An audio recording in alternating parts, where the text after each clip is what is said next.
A kú déédé àsìkò yìí, kókó inú ìwé ìròyìn la mú wá fún yín láti inú àwọn ìwé ìròyìn ilẹ̀ Nàìjíríà. Orúkọ tèmi ni Ọmágbémisọ́lá Ọmọlọ́rọ̀mọdẹ̀. Wọ́n ti fi eérú fún eérú, erùpẹ̀ fún erùpẹ̀. Ìlúmọ̀ọ́ká òṣèré, ògbóǹtarìgì olórin, àgbà òṣèré Onyeka Onwenu tí wọ́n tún mọ̀ sí Elegant Stallion ti wọ káà ilẹ̀ lọ. Òṣèré yìí di olóògbé ní 30 oṣù keje ọdún 2024 ní ilé ìwòsàn Reddington, Ìkẹjà lẹ́yìn tí ó ṣubú lulẹ̀ níbi eré tí ó fi yẹ́ olùdarí Emzor Pharmaceuticals Dókítà Stella Okoli sí. Onwenu di olóògbé lẹ́ni ọdún 72, 72 years. Orin onígbàgbọ́ wáyé láàrin aago 10 òwúrọ̀ títí di aago 12 ọ̀sán kí ìsìnkú tó bẹ̀rẹ̀ láti aago 2 ọ̀sán. Ní ilé ìjọsìn Fountain of Life Church Ìlúpéjú, ìpínlẹ̀ Èkó kí wọ́n tó gbé e lọ ilé ìkẹyìn ní Vault, Ìkòyí. Yàtọ̀ sí iṣẹ́ orin, Onwenu tún jẹ́ òṣèré orí ìtàgé tí ó ti farahàn nínú ọ̀pọ̀lọpọ̀ eré ilẹ̀ Nàìjíríà. Bákan náà ni ó kópa nínú iṣẹ́ òṣèlú bí ó ti díje du ipò alága kánsù ìjọba ìbílẹ̀ Ìdí-Àtọ̀, ìpínlẹ̀ Imo lẹ́ẹ̀mejì lábẹ́ ẹgbẹ́ òṣèlú PDP. Ọmọkùnrin méjì ni ó gbẹ̀yìn olóògbé. Ẹ̀kúnrẹ́rẹ́ ìròyìn yìí wà ní ìwé ìròyìn Punch tó jáde lónìí. Alága iléeṣẹ́ símẹ́ǹtì BUA Abdulsamad Rabiu ti ṣe àfihàn bí iléeṣẹ́ rẹ̀ ṣe gbìyànjú àti ṣe àdínkù owó símẹ́ǹtì sí Náírà 3,500 ṣùgbọ́n tí àwọn oníbàárà kò fún láàyè ní ọdún tí ó kọjá. Rabiu ṣàlàyé ọ̀rọ̀ yìí níbi ìpàdé gbogbogbò ọlọ́dọọdún ẹlẹ́ẹ̀kẹjọ tí ó wáyé lánàá. Rabiu fìdí ẹ̀ múlẹ̀ wípé àwọn alágbàtà nìkan ni wọ́n jẹ àǹfààní ẹ̀dínwó tí wọn kò jẹ́ kí àwọn oníbàárà náà pín nínú rẹ̀, pẹ̀lú wípé 7,500 ní iléeṣẹ́ ń ta àpò símẹ́ǹtì kan, 7,000 sí 8 náírà ni àwọn alágbàtà ń tà fún àwọn oníbàárà. Ó ní ọ̀pọ̀lọpọ̀ alágbàtà dílà ni wọ́n ragabù àǹfààní yìí tí wọ́n ń jẹ ìlọ́po méjì èrè. Alága ní àwọn ti tà tó mílíọ̀nù kan tons kí òye ìwà àwọn alágbàtà yìí tó yé wọn. Lẹ́yìn èyí ni wọn kò lè tẹ̀síwájú mọ́ látàrí ìṣòro pàṣípààrọ̀ owó àti àyọkúrò ìrànwọ́ epo. Ẹ̀kúnrẹ́rẹ́ ìròyìn yìí wà nínú ìwé ìròyìn Nigerian Tribune tó jáde lónìí. Iléeṣẹ́ NNPC Limited ti kéde ìgbésẹ̀ láti ní àjọṣepọ̀ pẹ̀lú àwọn iléeṣẹ́ aládàáni láti ṣe àmójútó iléeṣẹ́ ìfọpo ìjọba ti ìlú Warri àti ìpínlẹ̀ Kaduna. Ìgbésẹ̀ yìí wáyé láti lè mú àyípadà ìrọ̀rùn bá ẹ̀ka epo. Ìkéde yìí wáyé látara ìwé àkíyèsí tí wọ́n gbé sórí ẹ̀rọ abánidọ́rẹ̀ẹ́ iléeṣẹ́ lánàá bí wọ́n ti ń béèrè fún iléeṣẹ́ tó bá dáńgájíá láti ṣe àmójútó Warri Refining and Petrochemical Company àti Kaduna Refining and Petrochemical Company. Èyí ń wáyé bí alága iléeṣẹ́ S Holdings Group Tony Elumelu ṣe àfihàn bí òfin ilé-ìfowópamọ́ àgbà CBN tí ó ṣe àdínkù sáà àwọn aláṣẹ ilé-ìfowópamọ́ sí ọdún 10. Èyí ló mú fi ipò sílẹ̀ ní tipátipá gẹ́gẹ́ bí ọ̀gá àgbà fún ilé-ìfowópamọ́ UBA. Nígbà tí ó ń sọ̀rọ̀ níbi ayẹyẹ ọdún 14 S Holdings tí ó wáyé ní ìpínlẹ̀ Èkó ní Elumelu ti sọ bí òfin CBN ṣe mú àyípadà bá ìgbésí ayé rẹ̀ tí ó yọrí sí ìdásílẹ̀ S Holdings tí ó ti wá di ilé-iṣẹ́ àgbáyé pẹ̀lú okòòwò ní gbogbo ẹ̀ka káàkiri orílẹ̀-èdè 24. Elumelu ṣe ìrántí bí ó ṣe fi ipò sílẹ̀ kúrò ní UBA pẹ̀lú ipá, ìgbésẹ̀ tí ó rò wípé yóò mú ìfàsẹ́yìn bá láìmọ̀ wípé yóò jẹ́ ìgbésẹ̀ sí ìpele àṣeyọrí, ìgbésẹ̀ tí ó ṣí ilẹ̀kùn oríire àti ìbùkún fún un. Èyí ló mú gbà wípé bí ilẹ̀kùn kan ò bá tì, ẹgbẹẹgbẹ̀rún kò lè ṣí. Iléeṣẹ́ S Holdings ni ó ti pẹ̀ka káàkiri orílẹ̀-èdè 24 pẹ̀lú ẹ̀ka bíi agbára, ilé-ìwòsàn, ìmọ̀-ẹ̀rọ, ilé kíkọ́ àti bẹ́ẹ̀ bẹ́ẹ̀ lọ. Ó wá rọ àwọn tí wọ́n ń dábàá àti bẹ̀rẹ̀ okòòwò kí wọ́n rí ìpèníjà gẹ́gẹ́ bí àǹfààní fún ìdàgbàsókè okòòwò wọn.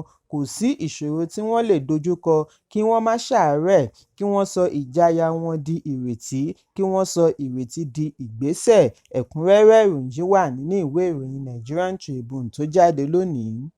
Àwọn onílé ní Nwalege ìlú Àbújá tí ìjọba àpapọ̀ ní kí wọ́n kó ẹrù wọn ni wọ́n ti ń béèrè fún owó gbà-má-bínú compensation.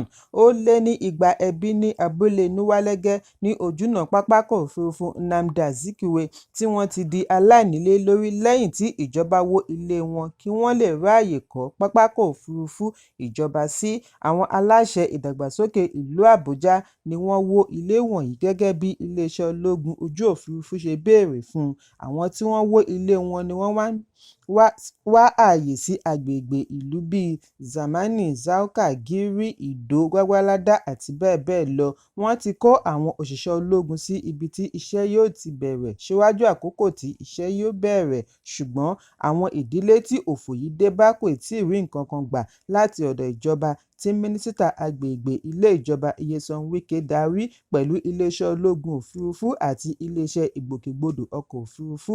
Ọjọ́rú ni akọ̀ròyìn ṣe àbẹ̀wò sí Nwalege tí àwọn òṣìṣẹ́ ológun tí wọ́n dìhámọ́ra ogun kò fún wọn ní ààyè àti wọ agbègbè ibẹ̀ tí iṣẹ́ ti fẹ́ bẹ̀rẹ̀. Nígbà tí ó ń bá akọ̀ròyìn sọ̀rọ̀ lẹ́yìn tí wọ́n ti wó gbogbo ilé ní adarí ẹ̀ka ìdàgbàsókè iléeṣẹ́ ìjọba Mukhtar Galadima sọ fún akọ̀ròyìn nínú oṣù Kejìlá ọdún tí ó kọjá wípé iléeṣẹ́ ológun ti fi ìwé àkíyèsí olóṣù 2 ránṣẹ́ sí àwọn onílé ìgbésẹ̀ wọn láti kó wọn lọ ibòmíràn bí ó tilẹ̀ jẹ́ wípé kò mẹ́nubà ọ̀rọ̀ owó sísan, ṣùgbọ́n àwọn onílé sọ fún akọ̀ròyìn lánàá wípé ẹnikẹ́ni kò bú àwọn gbọ́ kí wọ́n tó bẹ̀rẹ̀ sí wó ilé, bẹ́ẹ̀ ni wọn kò fún wọn ní kọ́bọ̀ lẹ́yìn tí wọ́n wó gbogbo ilé ọ̀hún tán. Oníṣẹ́ ọwọ́ kan tí ó pe ara rẹ̀ ní Wisdom James ní wọ́n sọ fún àwọn olùgbé wípé yóò tó ọdún 2 kí wọ́n tó wó ilé, ṣùgbọ́n kò pẹ́ tí àwọn aláṣẹ fi wá wó ilé láì san kọ́bọ̀ fún àwọn ará ìlú. Ẹ̀kúnrẹ́rẹ́ ìròyìn yìí wà nínú ìwé ìròyìn Punch tó jáde lónìí. Èkó Electricity Distribution Company ti sọ wípé àwọn ti gé iná mọ̀nàmọ́ná ọgbà Ifásitì Èkó UNILAG látàrí gbèsè owó iná tí ó lé ní bílíọ̀nù kan náírà tí wọ́n jẹ. Iléeṣẹ́ ṣe àlàyé yìí nínú àtẹ̀jáde àná láti ọwọ́ agbẹnusọ Babátúndé Làsákì. Wọ́n ní 180 million naira lásán ni UNILAG san nínú gbèsè 1.035 billion naira. Wọ́n ní lẹ́yìn ọ̀pọ̀lọpọ̀ ìwé àkíyèsí tí wọ́n ti fi ránṣẹ́ sí wọn lórí gbèsè tí wọ́n jẹ àti ìwé ìkìlọ̀ lórí ìgbésẹ̀ àti já wọn kúrò lórí ìlà ni wọ́n tó gé iná wọn kúrò ní Power Grid ní ọjọ́ Ìṣẹ́gun. Ìgbésẹ̀ tí ó ti sọ ọ̀kan lára ifásitì àkọ́kọ́ lórílẹ̀-èdè sínú òkùnkùn birimùbirimù fún ọ̀pọ̀lọpọ̀ ọjọ́. Ẹ̀kúnrẹ́rẹ́ ìròyìn yìí wà nínú ìwé ìròyìn Daily Post tó jáde lónìí. Gómìnà ìpínlẹ̀ Ọ̀ṣun Adémọ́lá Adélékè sọ lónìí wípé àwọn ti ṣíṣọ lójú ọkọ̀ tuntun tractors 31 fún lílo àwọn àgbẹ̀ láti ṣe ìgbélárugẹ iṣẹ́ ọ̀gbìn kí oúnjẹ lè túbọ̀ pọ̀ yanturu ní ìpínlẹ̀. Bákan náà ni wọ́n ṣe ìfilọ́lẹ̀ pínpín ohun ọ̀gbìn fún ẹgbẹ́ àwọn àgbẹ̀ pẹ̀lú àwọn tí ó ní ìpèníjà ara láàrin ìpínlẹ̀. Nígbà tí ó ń sọ̀rọ̀ kí wọ́n tó ṣíṣọ lójú àwọn ohun èlò wọ̀nyí ní ìlú Ẹdẹ, gómìnà ní ìṣèjọba rẹ̀ ti ná bílíọ̀nù 10 náírà sí ẹ̀ka ọ̀gbìn láti rí i dájú wípé ànító oúnjẹ wà láwùjọ. Ó ní báyìí àwọn fẹ́ pín 6,000 oògùn apakòkòrò, 80,000 èso kaṣú, 8,000 pákí, 8,000 oríṣiríṣi èso ẹ̀fọ́ àti 500 bags ọsàn wẹ́wẹ́ fún àwọn àgbẹ̀, ẹgbẹ́ obìnrin, àwọn aláàbọ̀ ara àti ilé-ìwé ìjọba tí ó ní ọgbà tí ó tóbi fún iṣẹ́ ọ̀gbìn. Ẹ̀kúnrẹ́rẹ́ ìròyìn yìí wà nínú ìwé ìròyìn Vanguard tó jáde lónìí. Àwọn ọmọdé 3 tí ọjọ́ orí wọn kò tíì pé ọdún 15 ti ki akíntí-mọ́lẹ̀ láti máa dẹ́rìn pa àwọn olólùfẹ́ kókó inú ìwé ìròyìn ní ọjọ́ ìsinmi pẹ̀lú àràǹbarà eré apanilẹ́rìn lórí ìkànnì yìí àti Facebook ní déédéé agogo 12 ọ̀sán ọjọ́ ìsinmi. Orúkọ ẹgbẹ́ wọn ni SSS tí ó túmọ̀ sí Samson Sisters Kids. Àrídájú farahàn wípé ẹ̀bùn àmútọ̀runwá ni àwọn màjèṣín yìí fẹ́ máa lò fún ìgbáládùn àwọn olólùfẹ́ kókó inú ìwé ìròyìn àti gbogbo àgbáńlá ayé ní èdè Yorùbá àti Gẹ̀ẹ́sì. Ẹ kú ojú lọ́nà. Kókó inú ìwé ìròyìn tòní kò ní jù báyìí lọ. Ẹ pàdé mi lọ́la fún àkọ́tún ìròyìn. Kí a tó lọ, ẹ má ṣaláì fi àkíyèsí yín ránṣẹ́ kí ẹ sì bá wa subscribe sójú náà wa lórí YouTube kí kókó inú ìwé ìròyìn lè máa tẹ̀ yín lọ́wọ́ ní kíákíá.